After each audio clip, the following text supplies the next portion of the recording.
అలానే మనం ఫుడ్ తింటాం. ఎటువంటి ఫుడ్ తినాలి? ఓకే, ఇది చాలా important point. First thing, whites avoid చేయండి. Any whites, example white sugar, white salt, white పెరుగు, వైట్ పాలు, వైట్ పిండ్లు, అలానే వైట్ బియ్యం, ఇవన్నీ మీరు పక్కన పెట్టేసేయండి. ఇవన్నీ కూడా రోగ కారకాలు. సో ఇవన్నీ మన స్వా కాదు. పాలిష్ అనేది మన సంస్కృతిలో లేదు. మనం పొట్టు తీయటమే ఉండేది మన దగ్గర. విసురురాయిలో పొట్టు తీసేవాళ్ళు. పొట్టు తీసేటప్పుడు పాలిషింగ్ కాదు అది. ఓకే, దాంట్లో ఎనర్జీ పోవట్లేదు, కేవలం పొట్టు మాత్రమే పోయింది. అదే మన బ్రిటిష్ వారు తయారు చేసిన ఆ మిల్లులో మనకి ఏం పోతుంది? పొట్టుతో పాటుగా ఎనర్జీ కూడా పోతుంది.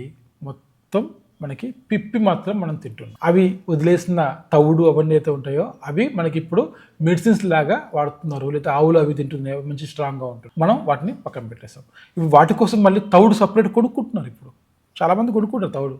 లేదా తవుడు బిస్కెట్స్ అని చెప్పేసి ఉంటాయి, ఒక రకంగా గ్రీన్ బాక్స్లో ఉంటాయి. యాక్చువల్గా కాలు నొప్పి పట్టేటప్పుడు ఆ తవుడు బిస్కెట్లు ఇస్తారనమాట. అలానే షుగర్స్, వైట్ షుగర్ చాలా డేంజరస్. బెల్లం వాడుకోండి, ఆర్గానిక్ బెల్లం వాడుకోండి, మామూలు బెల్లం కాదు, ఆర్గానిక్ బెల్లం తెప్పించుకోండి. ఓకే, ఇలా నో వైట్స్. అలానే నో రిఫైన్స్. లోకల్లో వెళ్ళి అక్కడ గానుగ నూనెలో వాళ్ళ దగ్గర పట్టించుకొని అట్లాంటివి వాడు. అలానే ఫుడ్ ఎలా తినాలి, ఎంత తినాలి? మన కడుపులో 50% మాత్రమే ఫుడ్ ఉండాలి. రిమైనింగ్ 50% మరి ఒక 25% అందులో వాటర్, ఇంకో 25% ఎయిర్ ఉంటే అప్పుడు మీకు ప్రాపర్ డైజెషన్ సిస్టమ్ వర్క్ అవుతుంది. ఎప్పుడైతే డైజెస్టివ్ సిస్టమ్ వర్క్ అవుతుందో ఆటోమేటిక్ అన్ని ప్రాబ్లమ్స్ సాల్వ్ అవుతాయి. రకరకాల ప్రాబ్లమ్స్ సాల్వ్ అవుతాయి. మరీ తినకుండా తగ్గించేసి అడ్డం పడకండి. ఓకే, మీకు ఎంత కావాలో మీ బాడీకి అంత మాత్రం తినండి. వంటలో కూడా మనము కంపల్సరీగా వేడి పదార్థాలు తినాలి సాధ్యమైనంత వరకు.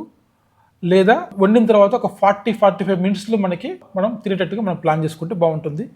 ఇప్పుడు బాక్స్ మనం ఆఫీస్లో పొద్దున ఎప్పుడో పట్టుకుని వెళ్తాము, మధ్యాహ్నం తింటాం, లేదా మధ్యాహ్నం పట్టుకెళ్ళి రాత్రి ఎప్పుడు తింటారు, డిన్నర్ చేస్తుంటారు.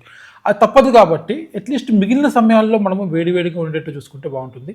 కానీ ఆఫీస్లలో మైక్రోవేవ్ ఉంది కదా అని చెప్పేసి మైక్రోవేవ్లో వేడి చేసుకుని తినవాకండి. అది ఇంకా రేడియేషన్కి ఎక్స్ట్రా వస్తుంది. సో ఆ రేడియేషన్ అసలే మంచిది కాదు కదా. కాబట్టి అటువంటి చేయకండి. రేడియేషన్ కంటే కూడా చల్లటి పదార్థం తప్పేం లేదు. అలానే సద్ది పదార్థం కూడా చాలా మంచిది.